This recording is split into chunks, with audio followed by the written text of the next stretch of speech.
Bien chers frères et sœurs dans le Seigneur, que la grâce et la faveur de notre Seigneur Jésus descendent et demeurent sur chacun et sur chacune de vous. En ce 20e dimanche du temps ordinaire de l'année liturgique A, l'Église Notre Mère continue de nous appeler à réfléchir, à approfondir notre foi. Et aujourd'hui, il y a deux grandes questions. Il y a deux grands éléments de notre foi que je veux partager avec vous. Ces deux grands éléments sont le silence de Dieu comme appel à la responsabilité et aussi la provocation de Dieu comme un appel à la persévérance dans la foi, comme un appel à être plus solide, à être plus endurant dans notre foi. D'abord, le premier élément, Jésus est en train d'être appelé, d'être ailé par une femme, une cananéenne, qui est en train de crier à haute voix. Et Jésus garde silence. Jésus ne garde pas silence pour la femme. Jésus garde silence pour ses disciples. Jésus veut voir la réaction de ses disciples, ceux à qui il a transmis le royaume, les paroles du royaume depuis un certain temps, ceux qui le suivent, ceux qui l'ont vu agir. Jésus veut voir comment ceux-là agiraient devant cette femme qui est considérée comme païenne, comme étrangère, comme ne pouvant rien avoir à faire ou à dire avec ceux qui sont des Juifs, ceux qui sont les appelés, ceux qui sont les choisis. Jésus veut regarder l'attitude de ses bergers, de ses disciples, tout comme il avait regardé l'attitude de Juifs lorsqu'on lui présentait la femme qui était accusée d'adultère. Ici, les disciples réagissent comment? Les disciples viennent voir Jésus et lui disent « Renvoie-la, chasse-la, elle nous poursuit de ce cri. » La même chose, vous vous rappellerez, que les disciples ont encore demandé un moment à Jésus « Veux-tu que nous appelions le feu du ciel pour brûler toutes ces personnes ?» Ce sont ces mêmes disciples qui ont chassé les enfants, qui renvoyaient les enfants qui venaient à Jésus. Il y a cette dimension-là que les disciples ont de considérer Jésus comme leur affaire, de considérer Jésus comme leur propriété. Et ici, les disciples sont dans le correct. Ils ne veulent pas être poursuivis. Ils considèrent cette femme comme quelqu'un qui empiète à leur réputation. Elle nous poursuit de ses cris. Elle va salir notre réputation. Les gens vont voir qu'une Cananéenne est en train de nous suivre, que nous allons entrer en dialogue avec une Cananéenne, que nous sommes entrés en relation avec une Cananéenne. Et cela gêne les disciples. Ils ne veulent pas être avec ces personnes qui sont considérées comme infréquentables, non fréquentables. Et voilà une attitude qui est la nôtre aujourd'hui. Nous voulons tellement être corrects. Nous, chrétiens, par exemple, nous ne voulons pas être fréquentés par des personnes qui ne sont pas de chez nous, des personnes qui sont considérées comme mal vues. Nous ne voulons pas que des prostituées entrent dans nos réunions. Nous ne voulons pas des homosexuels. Nous ne voulons pas des gays. Nous ne voulons pas des femmes divorcées ou des maris divorcés. Nous ne voulons pas. Nous ne voulons pas. Nous ne voulons pas. Et voilà nos attitudes. Voilà ces attitudes des apôtres de Jésus qui sont les nôtres aujourd'hui, même dans l'Église, même chez les pasteurs de l'Église. Nous ne voulons pas qu'on nous voie en compagnie de tel groupe de personnes. Nous ne voulons pas qu'on sache que nous sommes allés visiter tel groupe de personnes. Et nous choisissons nos camps. Nous choisissons nos petits groupes. Et nous excluons ceux qui doivent être là. Nous excluons ceux pour qui pourtant le Seigneur est mort et ressuscité aussi. Et la réponse de Jésus nous rappelle cela. Jésus dit aux disciples, « Je ne suis venu que pour les brebis perdues d'Israël. » Ces brebis qui se sont perdues. Et je peux laisser les 99 autres pour aller chercher celle-là. C'est pour celle-là qu'il est venu. Et quand la femme appelle Jésus, la femme l'appelle fils de David, tout comme Bartimée, vous vous rappelez.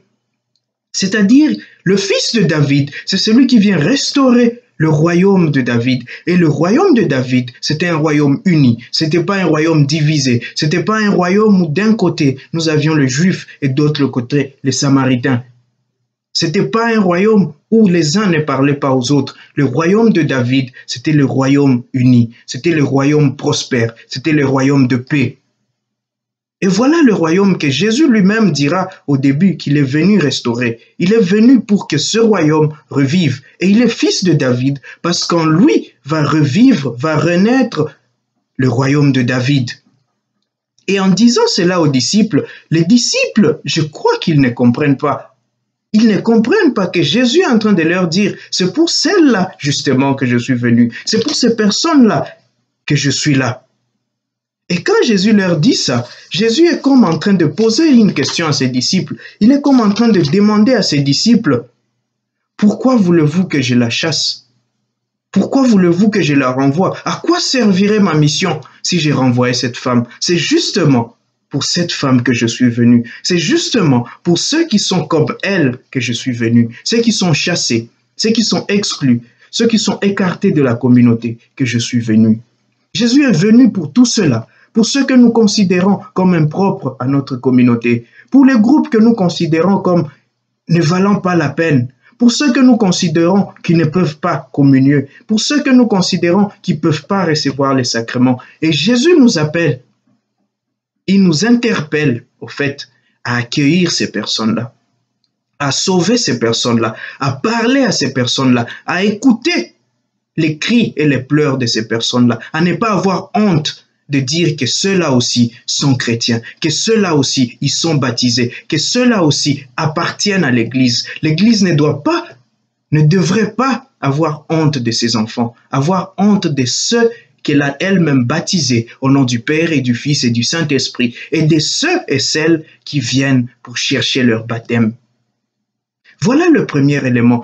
Le Christ, Dieu parfois, il s'était pour que nous allions, que nous prenions sens de notre responsabilité en tant qu'appelés, en tant qu'envoyés, que nous soyons responsables, que nous nous rendions compte que notre appel consiste non pas à aller vers ceux qui sont bien, non pas à aller vers les 99 brebis qui n'ont pas besoin de salut, mais à aller vers ceux et celles qui ont le plus besoin du salut, à aller vers ceux et celles qui ont le plus besoin de Seigneur, qui ont le plus besoin de Dieu dans leur vie.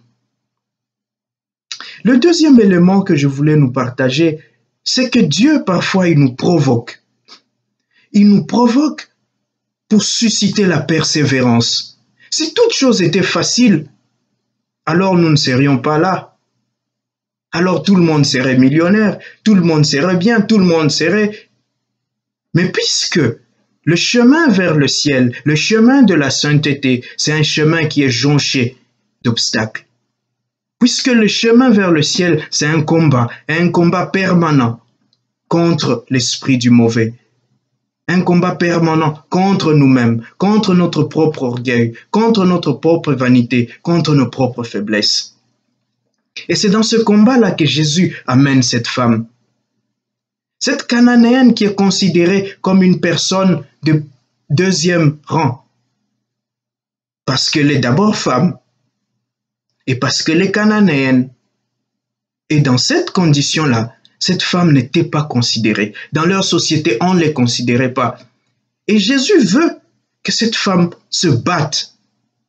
Il veut que cette femme prouve sa foi. Il veut que cette femme résiste à la tentation de céder au désespoir, à la tentation de céder à la fatalité. Être cananéenne n'est pas synonyme de l'absence du salut. Être cananéenne n'est pas synonyme de ne pas obtenir le salut.